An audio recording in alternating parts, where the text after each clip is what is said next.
ఎన్నికల కోడ్ ఉల్లంఘించిన Sajjala రామకృష్ణారెడ్డిపై criminal case పెట్టాలని డిమాండ్ చేస్తూ ఉన్నాను. ఎలక్షన్ కోడ్కి సజ్జల ఏమన్నా అతీతుడా? రక్త కన్నీరు నాగభూషణం మరిపిస్తూ ఉన్నాడు. రక్త కన్నీరు నాగభూషణాన్ని సజ్జల రామకృష్ణారెడ్డి మరిపిస్తూ ఉన్నాడు. ఎన్నికల నోటిఫికేషన్ వచ్చి ఇప్పటికి 13 రోజులు గడుస్తూ ఉన్నా ఆల్రెడీ సజ్జల రామకృష్ణారెడ్డి గతంలో ఎలక్షన్ కోడ్ని యథేచ్ఛగా ఉల్లంఘించాడని 9 పైగా ప్రెస్ మీట్లు పెట్టాడని చెప్పి కూడా రాష్ట్ర ప్రజలకు తెలియజేస్తూ ఉన్నాను. ఎలక్షన్ కమిషన్ కూడా తెలియజేయటం జరిగింది. ప్రభుత్వం నుంచి ప్రతి నెల లక్షల రూపాయలు జీతాలు పొందుతూ ఉన్నాడు సజ్జల రామకృష్ణారెడ్డి. ఈ 5 సంవత్సరాల్లో కోట్ల రూపాయలు ప్రభుత్వ సొమ్ముని దిగమింగి మొన్న ఒక ప్రెస్ మీట్లో పార్టీ సింబల్ని పెట్టాడు. ఈరోజు ప్రెస్ మీట్లో జగన్మోహన్ రెడ్డి బొమ్మ కనపడతా ఉంది. ఏమాత్రం సిగ్గు శరం లేకుండా, బాధ్యత లేకుండా ఏ విధంగా నువ్వు ప్రభుత్వ సొమ్ము దిగమింగుతూ వైసీపీ ప్రభుత్వానికి అండగాగుతూ జగన్మోహన్ రెడ్డి ఎన్నికల ప్రచారానికి ఏ విధంగా నువ్వు పింఛన్ రాజకీయాలు చేస్తావు? సజ్జల రామకృష్ణారెడ్డి ఏ విధంగా నువ్వు రాజకీయాలు మాట్లాడతావు? నీకేం సంబంధం? నువ్వు తీసుకునేది ప్రభుత్వం ప్రజలు కట్టిన పన్నుల డబ్బులు లక్షల రూపాయలు తెగమింగుతున్నావు.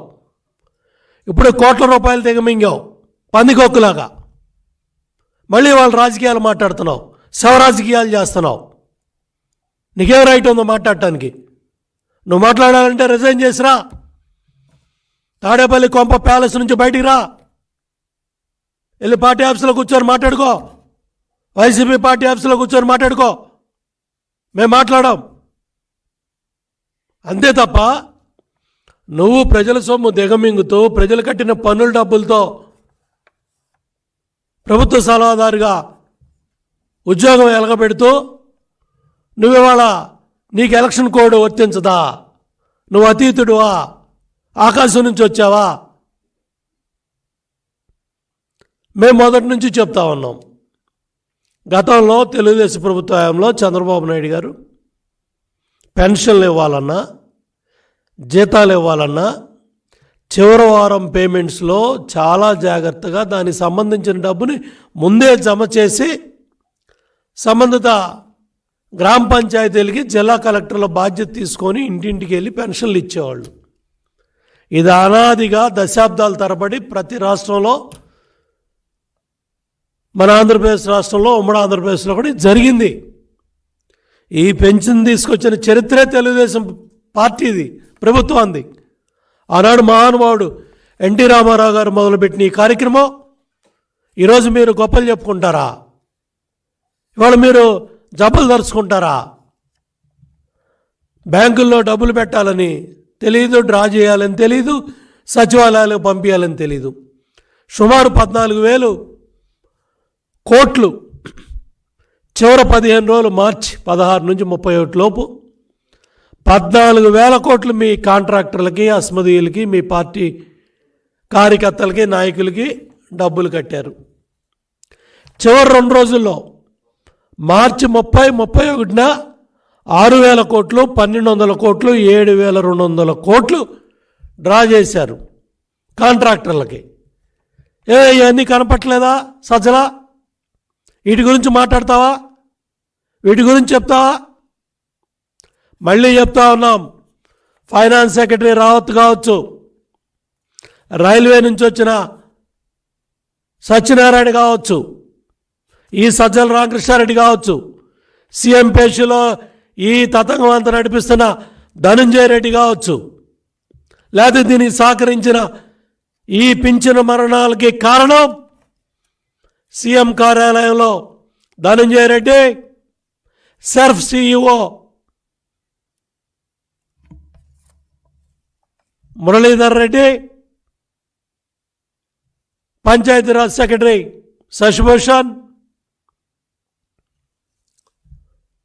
చీఫ్ సెక్రటరీ జవహర్ రెడ్డి బాధ్యత తీసుకోవాలి.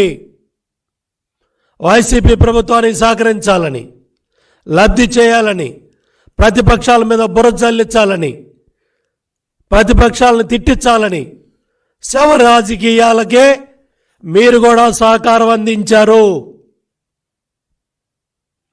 1వ తారీఖు అకౌంట్లో ఉండి సూర్యోదయం టైంలో ఇవ్వాల్సిన డబ్బుల్ని ఇంటింటికి వెళ్ళి ఇన్ని లక్షల మంది ప్రభుత్వ ఉద్యోగులు ఉన్నారు. నిన్న మధ్యాహ్నం 3 గంటలకు ప్రారంభమైతే ఇవాళ మధ్యాహ్నం 3 గంటలు దాటేపాటికి 75% పైగా పెన్షన్లు వెళ్ళిపోయాయి. ఇదే పెన్షన్లు ఇంటికి వెళ్ళి 1 రోజులో 2 రోజుల్లో ఇచ్చే యంత్రాంగం మన దగ్గర ఉన్నప్పటికి కూడా చీఫ్ సెక్రటరీ జగన్మోహన్ రెడ్డి కన్సర్న్లో పనిచేశాడు. వైసీపీ ప్రభుత్వాన్ని ఉద్ధరించాలనే కార్యక్రమంలో భాగంగా వీళ్ళందరూ కూడా కమిటీలు ఏర్పాటు చేసుకొని జిల్లా కలెక్టర్లు మొత్తుకొని చెప్పారు, ఎండాకాలం ఉంది, ఎండ వేడిమి ఉంది, వృద్ధులు ఉన్నారు, ఇబ్బందులు వస్తాయి, మరణాలు సంభవిస్తాయి, ఇంటింటికి వెళ్ళి ఇస్తామని మెజార్టీ కలెక్టర్లు చెప్పినప్పటికీ కూడా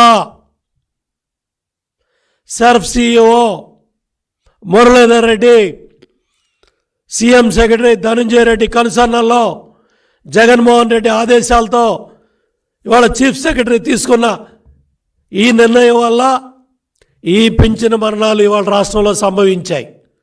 ఆ వృద్ధుల మరణాలకి జగన్మోహన్ రెడ్డితో పాటు ఈ అధికారులు కూడా బాధ్యత తీసుకోవాలి. పాపం పండుటాకులపై పక్కబట్టారు కదయ్యా, ఏం దుర్మార్గమయ్యా మీకు. ఐఏఎస్ ఉద్యోగాలు చదువుకుంది ఈ మరణాలు చూడటానికా? వెన్నెముక లేకుండా ఇవాళ ఇంత నీచ రాజకీయాలకు మీ అనుభవం ఎందుకు సహకరిస్తుందయ్యా? 9 మంది అధికారులు బాధ్యతల నుంచి పక్కకి వెళ్ళిపోయినా కూడా మీలో మార్పు రాదా? మీరు మారరా? ఇంకా ప్రభుత్వానికి భజన చేయాలా? 58 నెలలు చేశారు, భజన సరిపోలేదా? కొంతమంది అధికారుల వల్ల ఈ చెడ్డ పేరు వస్తుందయ్యా. మారండి అయ్యా, మారండి. ఆ వృద్ధుల ప్రాణాలు మీరు వెనక్కి తీసుకొస్తారా? ఆ చనిపోయిన ప్రాణాలు మీరు వెనక్కి తీసుకొస్తారా? ఆ కుటుంబాలకి ఏం సమాధానం చెప్తారని నేను చీఫ్ సెక్రటరీని, సంబంధ అధికారుల్ని నేను డిమాండ్ చేస్తూ ఉన్నా. ఇదే పెన్షన్లో ఇదే పద్ధతి ఇంటికి వెళ్ళి ఇచ్చేస్తే ఇవాళ ఈ మరణాలు ఉండేయా? ఈ నల్ల జెండాలు బయటకు వచ్చాయా? ఈ మంచాల మీద ఉద్దులు పెట్టి ఊరేగిచ్చేవాళ్ళ వైసీపీ నాయకులు ఇంత దిగజారిపోవాలా ఓట్లు దండుకోవటానికి? నిన్న ప్రబుద్ధుడు పోటీ చేసే అభ్యర్థి పెనంలో జోగి రమేష్ శవరాజకీయాలు. పాపం వృద్ధురాలు చనిపోయి ఆ కుటుంబం అంతా బాధపడతా ఉంటే అక్కడికి వెళ్ళి శవరాజకీయాలు చేసి నేను ఊరేగింపులు చేస్తాను, మా పార్టీ కార్యాలయం తీసుకొస్తాను, మా ఇళ్ళకి తీసుకొస్తానని బుద్ధి జ్ఞానం లేకుండా, కోడ్ ఆఫ్ కండక్ట్ ఉందని కూడా, ఎన్నికల కోడ్ ఉందని కూడా తెలియకుండా ఎంత దుర్మార్గంగా నీచంగా మా నాయకులు తిడుతున్నారు.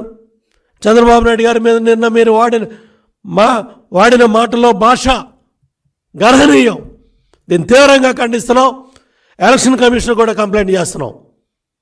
మొన్న బ్రహ్మనాయుడు కూడా బూతులు మాట్లాడితే ఎలక్షన్ కమిషన్ కంప్లైంట్ చేశాం. సంబంధ ఎమ్మెల్యేకి ఎలక్షన్ కమిషన్ నోటీస్ కూడా పంపించి వచ్చి సమాధానం చెప్పమన్నారు. ప్రధాని గారు పాల్గొన్న సభకి నిర్లక్ష్యంగా వ్యవహరించిన, బాధ్యతారాహిత్యంగా వ్యవహరించిన అధికారులు ఏ పరిస్థితుందో ఇవాళ ఈ పింఛన మరణాలకు కూడా ఈ అధికారులు బాధ్యత తీసుకోవాలి, సమాధానం చెప్పాలి.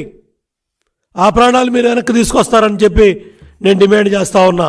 ఏం సమాధానం చెప్తారని కూడా నేను అడుగుతూ ఉన్నా. ఇవాళ ఎప్పుడు కూడా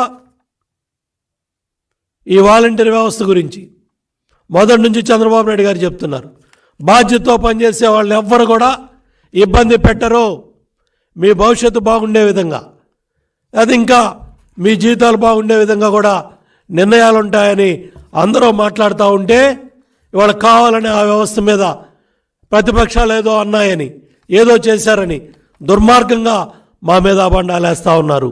తెలుగుదేశం పార్టీ మీద, చంద్రబాబు నాయుడు గారి మీద, మా మీద రకరకాల ఆరోపణలు ఈ వైసీపీ నాయకులు చేస్తూ ఉన్నారు. వీటన్నింటినీ కూడా తీవ్రంగా ఖండిస్తూ ఉన్నాం. ఇవాళ పండు టాకుల మీద పగబట్టి ఇవాళ పత్రికల్లో చాలా స్పష్టంగా మీ దుర్మార్గాలన్నీ కూడా ఎండగట్టి, పత్రికలన్నీ కూడా ప్రధాన శీర్షికలతో వాళ్ళంతా కూడా మీ అరాచకాలని, మీ అకృత్యాల్ని, మీ దుర్మార్గాల్ని ఎండగట్టి చూపించారు. ఊరేగింపుల, నల్ల జెండాల, మంచాల మీద సిగ్గుందని అడుగుతున్నా. 2014 ఎన్నికల్లో కూడా బాబాయ్ హత్యకేసిన అడ్డం పెట్టుకొని ఒక్క ఛాన్స్ అని అధికారంలోకి వచ్చావు. కోడికత్తి డ్రామాలతో అధికారంలోకి వచ్చావు. ఇవాళ ఈ మంచాల మీద ఉద్దులు పడుకోబెట్టి, జెండాలు పెట్టి ఇవాళ మళ్ళీ శవ రాజకీయాలకి జగన్ రెడ్డి తెరలేపాడు. ఈ దుర్మార్గాలన్నింటి కూడా రాష్ట్రం అంతా కూడా ఖండిస్తూ ఉంది. రాష్ట్ర ప్రజలంతా కూడా దీన్ని ఖండిస్తూ ఉన్నారు. మండు టెండల్లో మంచినీళ్ళు లేక, అక్కడ టెంట్లు వేసేవాళ్ళు లేక, కనీసం కూర్చోబెట్టి 1-2 సార్లు తిప్పటం వల్ల ఈ ఇబ్బంది వచ్చింది, ఆ మరణాలు సంభవించాయి. అదే ఇన్ టైంలో 1వ తారీఖు సచివాలయాలకు డబ్బు వచ్చుంటే, 31వ తారీఖు డబ్బులు ఇచ్చుంటే, 31లో కాంట్రాక్టర్లకు ఇచ్చిన 7,200 కోట్లలో 1,900 కోట్లు 31వ తారీఖున సచివాలయాలకు డబ్బు వచ్చుంటే, 1వ తారీఖే ఇళ్ళకెళ్ళి ఇచ్చుంటే ఈ పింఛను మరణాలు సంభవించాయా? చీఫ్ సెక్రటరీ సమాధానం చెప్పాలి రాష్ట్ర ప్రజలకి, పింఛన్దారులకి, వాళ్ళ కుటుంబాలకి. జగన్ రెడ్డి సమాధానం చెప్పాలి. ఇంత దుర్మార్గంగా మీరు చేసిన ఈ తప్పుడు కార్యక్రమం వల్ల ఆ మండు టెండల్లో పాపం ఆ పెద్దవాళ్ళు ఎవరైతే ప్రాణాలు పోయాయో 1-2 సార్లు తిరిగి ఆ మండు టెండల్లో వాళ్ళకి ఆ కష్టం వచ్చింది. ఆ మండు టెండల్లో మీ శవరాజకీయాల కోసం, మీ ఓట్ల కోసం వృద్ధుల్ని, అనారోగ్యంగా ఉన్న వాళ్ళని మంచాల మీద పెట్టి, నల్ల జెండాలు పెట్టి, వీడియోలు తీసి మళ్ళీ వాటిని సోషల్ మీడియాలో సర్క్యులేట్ చేసి, మీ బ్లూ ఛానల్స్లో, బ్లూ మీడియాలో వాటిని గంటలు చర్చలు పెట్టి ఈ దుర్మార్గాలకి జగన్మోహన్ రెడ్డి పార్టీ, వైసీపీ పార్టీ ఈ దుర్మార్గాలకి పాల్పడింది. ఇవాళ కూడా సజ్జల రామకృష్ణారెడ్డి మాట్లాడుతూ ఉన్నాడు బాబాయ్ హత్య కేసు గురించి, చిలక పలుకులు పలుకుతూ ఉన్నాడు. సిగ్గుందా అని నేను అడుగుతా ఉన్నా. 2 చెల్లెళ్ళు అడుగుతూ ఉన్నారు, వాటికి సమాధానం లేదు. హత్యలో ముద్దాయిలు పక్కన పెట్టి తిరుకొని పోటీకి పెట్టి పక్కన పెట్టుకొని మాట్లాడుతూ ఉన్న జగన్ రెడ్డి మాట్లాడు. ప్రభుత్వ జీతం, ప్రజల పన్నుల డబ్బులు తీసుకున్న సజ్జల రామకృష్ణారెడ్డి ఇంకా సన్నాయి నొక్కులు నొక్కుతూ బాబాయ్ హత్య మీద కోర్టుల్లో ఉంది, ఎందుకు మాట్లాడుతున్నారు, మీరే మాట్లాడిస్తున్నారు, ఇంకా సిగ్గు లేకుండా ఇంకా నువ్వు సమర్థించుకునే కార్యక్రమం చేస్తున్నావు అంటే దీనికి సమాధానం చెప్పమని కూడా నేను సజ్జల రామకృష్ణారెడ్డిని డిమాండ్ చేయటమే కాకుండా, ఇమ్మీడియట్గా నీకు సిగ్గు శర ఉంటే, చీవనెత్తురుంటే ఇమ్మీడియట్గా ప్రభుత్వ సలహాదారు పోస్టుకి రాజీనామా చేయి. మాలాగా మీ పార్టీ కార్యాలయంలో కూర్చొని నీ పార్టీ గురించి నువ్వు మాట్లాడుకో, మీ నాయకుడి గురించి నువ్వు మాట్లాడుకో, నీ సిద్ధాంతాల గురించి నువ్వు చెప్పుకో. అంతే తప్ప ప్రజలు కట్టే పన్నుల డబ్బులతో కులుకుతూ తాడేపల్లి కొంప ప్యాలెస్లో రాజకీయాలు చేస్తూ అక్కడి నుంచి వేల కోట్ల రూపాయలు డబ్బులు నియోజకవర్గాలకు పంపిస్తూ ప్రభుత్వ సలహాదారుగా ఇదా నువ్వు చేసే పని, ఇదా నువ్వు చేసే దుర్మార్గం. దీనికి సమాధానం చెప్పమని కూడా నేను డిమాండ్ చేస్తా ఉన్నా. సానుభూతి కోసం శవరాజకీయాలు చేయటం జగన్మోహన్ రెడ్డికి అలవాటే. దాంట్లో భాగంగానే కోడికత్తి డ్రామా, దాంట్లో భాగంగానే బాబాయ్ హత్య కేసు, అదే దాంట్లో భాగంగానే ఇవాళ పింఛన్దారుల శవరాజకీయాలు. ఇవన్నీ కూడా కొంతమంది పాపం వృద్ధులను అడ్డం పెట్టుకొని నీచమైన నికృష్టమైన రాజకీయాలకి వైసీపీ పార్టీ తెరలేపింది. వీటన్నిటికి కూడా సమాధానం చెప్పమని వైసీపీ పార్టీని డిమాండ్ చేస్తూ ఉన్నాను. ఊరూరా ఈ దుర్మార్గాలకు పాల్పడ్డారు, ఈ నైవంచనకు పాల్పడ్డారు, ఈ పింఛన్దారులకి చుక్కలు చూపించారు. మండు టెండల్లో వాళ్ళు పడ్డ బాధలో కనీసం కాసిన మంచినీళ్ళు ఇచ్చే దిక్కు లేదు. ఇంత పెద్ద యంత్రాంగాన్ని పెట్టుకొని టెంట్ లైటింగ్ కానీ మంచినీళ్ళు ఇవ్వటం కానీ ఒక్క రోజులో అయిపోయే పని, 2 రోజుల్లో పూర్తయ్యే పని. ఇంత నీచ రాజకీయాలా, ఇంత దుర్మార్గాలా? అక్కడ పడిగాపులు పడాలా, ఇన్ని ఇబ్బందులు పడాలా? ఊరూరా ఊరూరా ఊరూరా దుర్మార్గాలు చేశారు. నీచం నీచం జగన్. ఈ దుర్మార్గాలన్నీ కూడా నీచం. ఇంతకన్నా దౌర్భాగ్యం ఇంకోటి లేదు. అవ్వాతాతలతో క్రూర పరిహాసం, క్రూరమైన పరిహాసం అవ్వాతాతలతో. అవసరమా ఓట్ల కోసం ఇంత నీచ రాజకీయాలా? ఓట్లే కావాలనుకుంటే శవాన్నే తీసుకెళ్ళమని గడ్డి పెట్టారయ్యా మీ మంత్రి జోగి రమేష్కి. శవే కావాలనుకుంటే, ఓట్లే కావాలనుకుంటే శవాన్నే తీసుకెళ్ళమని అక్కడ బంధువులు గడ్డి పెట్టారంటే మీ నాయకులకి, మీ మంత్రికి ఇంతకన్నా ఏం చెప్పాలి జగన్ మీ పార్టీ నాయకులకి నీకని నేను అడుగుతున్నా. మనిషి పోయి, ప్రాణం పోయి, బంధువులు వచ్చి బాధపడి అక్కడ బాధపడతా ఉంటే శవాన్ని తీసుకొని పార్టీ కార్యాలయాలకు వస్తారా? శవాన్ని తీసుకొని మా ఇళ్ళకు వస్తారా? బుద్ధి జ్ఞానం ఉందా? అన్నం తింటున్నారా, గడ్డి తింటున్నారా? ఎలక్షన్ కోడ్ ఉన్న సమయంలో ఇంత నీచ రాజకీయాలా, ఇంత దుర్మార్గాల, ఇంత క్రూర పరిహాసాలా? మీ శవ రాజకీయాలకి బలైపోయిన కుటుంబాలు, బలైపోయిన అవ్వాతాతలు, 75 ఏళ్ళు 80 ఏళ్ళు మీ క్రూర రాజకీయ పరిహాసాలకి బలైపోయిన కుటుంబాలు, శోకాలు, ఆ పాపం మీకు తగులుతుంది. దీన్ని తీవ్రంగా మేము ఖండిస్తున్నాం. ఇవి సర్కారీ హత్యలే, ఇవి ప్రభుత్వ హత్యలే. సమాధానం చెప్పాలి chief secretary Jawahar Reddy. AC రూముల్లో ఉన్న మీకు తెలియవు ఆ కుటుంబాల బాధ వర్ణాతీతం. ఇంకా కొన్ని సంవత్సరాలు బతికే ఆ పేదవాళ్ళు, వృద్ధులు, ఇంకా కొన్ని సంవత్సరాలు బతికే వాళ్ళని రోడ్డును పడేసి, ఎండలు పడేసి తిప్పి ఈ పాపాలకి మీరు బాధ్యులయ్యారు. కాబట్టి వీటన్నిటిని కూడా సమాధానం చెప్పాలని చూడండి. ఎండలో ఏడిపించారు మీ నాయకుల డైరెక్షన్. మంచాల మీద పడుకోబెట్టారు, నల్ల జెండాలు తీసుకొచ్చారు, అప్పుడు దాకా ఎండలో పడుకోబెట్టారు, వీడియోలు తీశారు. ఇంత అవసరమా అని నేను అడుగుతా ఉన్నా. ఇంత నీచ రాజకీయాలు అవసరమా? ఇమ్మీడియట్గా సజ్జల రామకృష్ణారెడ్డి 24 గంటలు తిరగకుండా రాజీనామా చేయి. మళ్ళీ ఒకసారి ఎలక్షన్ కమిషన్ తలుపులు తడతాం. మళ్ళొకసారి వాళ్ళకి విజ్ఞప్తి చేస్తున్నాం.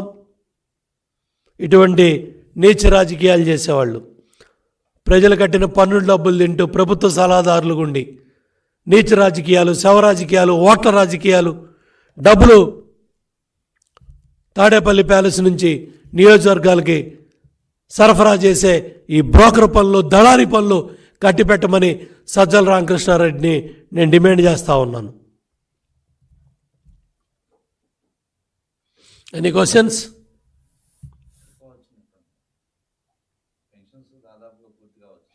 ఒక్కరోజులో అయిపోయే కార్యక్రమం, 2 రోజుల్లో సంపూర్ణంగా పూర్తయ్యే కార్యక్రమం, ఇంటింటికి వెళ్ళి ఇచ్చే కార్యక్రమం, ఇవ్వాల్సిన బాధ్యత. ఇన్ని లక్షల మంది ప్రభుత్వ ఉద్యోగులు, సచివాలయ ఉద్యోగస్తులండి. ఇంతకుముందు విలేజ్ సెక్రటరీలు ఇచ్చేవాళ్ళు పంచాయతీల్లో. ఇంతమంది ఉండి, ఇన్ని లక్షల మంది ఉండి, ఇంత యంత్రాంగం ఉండి ఈ మరణాలు అవసరమా? ఈ పెంచిన మరణాలు అవసరమా? ఇవి జరగాల? సిగ్గుగా లేదా అని నేను ప్రశ్నిస్తూ ఉన్నాను చీఫ్ సెక్రటరీని.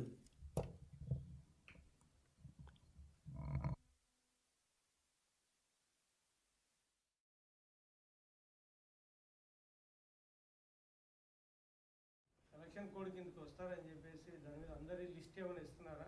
కొంతమంది ఇస్తున్నట్లు. అందరూ ఇస్తామండి. మొన్నే ఇంకో పెద్ద మనిషి చంద్రశేఖర్ రెడ్డిది కూడా క్రిమినల్ కేసు బుక్ అయింది కూడా ఎలక్షన్ కమిషన్కి ఇచ్చాం, ఎఫ్ఐఆర్లు చూపించాం. ఇవాళ సజ్జల రామకృష్ణారెడ్డి ఈ నీచ రాజకీయాలు, జగన్మోహన్ రెడ్డి ఫోటో వెనకబెట్టుకొని మాట్లాడుతూ ఉన్నాడు.